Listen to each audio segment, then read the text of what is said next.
കുറച്ച് മുളക് പൊടി ഇടുന്നുണ്ട്, കുറച്ച് മഞ്ഞളിട്ടിട്ടുണ്ട്. പിന്നെ ഇത് നമ്മുടെ മല്ലിയില കഴുകിന്, മല്ലിയിലയാണ്.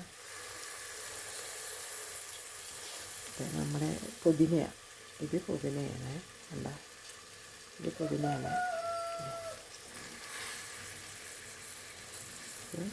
കുറച്ചുകൂടി മല്ലിയില ഇടാം.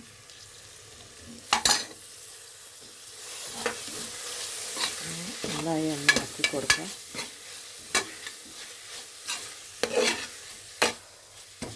നമുക്ക് ചിക്കൻ പൗഡർ ഇടാനായി ചിക്കൻ പൗഡർ ഇടാം. പിന്നെ മുളക് മഞ്ഞൾ മാത്രം,